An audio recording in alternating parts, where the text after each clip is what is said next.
தமிழகத்திலிருந்து சுமார் 1500 கிலோமீட்டர் தொலைவில் இருக்கும் மேற்கு வங்காள மாநிலத்தை நோக்கி அந்த ஸ்பெஷல் டீம் தனது பயணத்தை தொடங்கியது. 2 நாள் தொடர் ரயில் பயணத்திற்கு பிறகு நள்ளிரவு 1 மணி அளவில் ஹவுரா ரயில் நிலையத்தை அவர்கள் வந்தடைந்தனர். அங்கிருந்து 200 கிலோமீட்டர் தொலைவில் உள்ள முராரை என்ற கிராமத்திற்கு செல்ல அந்த நேரத்தில் வாகன வசதிகள் ஏதுமில்லை. தங்குவதற்கு முறையான இடமோ உணவோ இல்லாத அந்த நள்ளிரவு நேரத்தில் விடியும் வரை ரயில் நிலையத்திலேயே காத்திருந்து அதிகாலை 6:30 மணி ரயிலில் ஏறி பொதுப்பெட்டியில் சுமார் 5 மணி நேரம் நின்று கொண்டே பயணித்து அந்த ஊரை சென்றடைந்தனர்.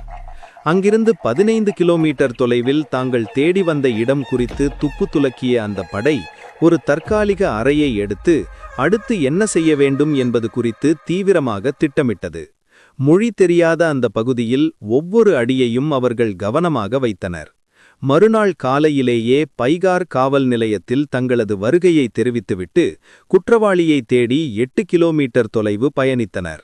அப்போது சிசிடிவி காட்சிகளில் பதிவாகியிருந்த அதே உருவம் சந்தேகப்படும்படியாக சாலையோரம் நின்றிருப்பதை அவர்கள் கண்டனர். மெதுவாக அருகில் சென்று விசாரித்தபோது அந்த நபர் போலீசாரை தள்ளிவிட்டு தப்பி ஓடத் தொடங்கினான். விடாமல் துரத்திச் சென்ற அந்த 4 பேர் கொண்ட குழு அவனை மடக்கி பிடித்து கைவிலங்கு பூட்டியது. ஆனால் நிஜமான சவால் அப்போதுதான் தொடங்கியது. அது அவனது சொந்த ஊர் என்பதால் அக்கம்பக்கத்தில் இருந்தவர்கள் திரண்டு 100க்கும் மேற்பட்ட கூட்டமாக மாறி போலீசாரை சூழ்ந்து கொண்டனர். கையில் கம்புகளுடன் மிரட்டிய அந்த வன்முறை கும்பலுக்கு நடுவில் லோக்கல் போலீஸ் வர தாமதமான அந்த 2 மணி நேரமும் மொழி தெரியாத சூழலிலும் அந்த 4 வீரர்கள் காட்டிய மன உறுதி அசாத்தியமானது.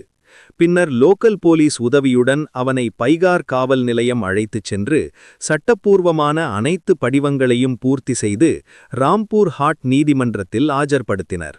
அங்கு நீதிபதியிடம் அனைத்து ஆதாரங்களையும் சமர்ப்பித்து முறைப்படி வழிகாவல் அனுமதி பெற்று சென்னை மெயில் ரயில் மூலம் மீண்டும் 2 நாள் பயணம் செய்து சென்னை வந்தடைந்தனர்.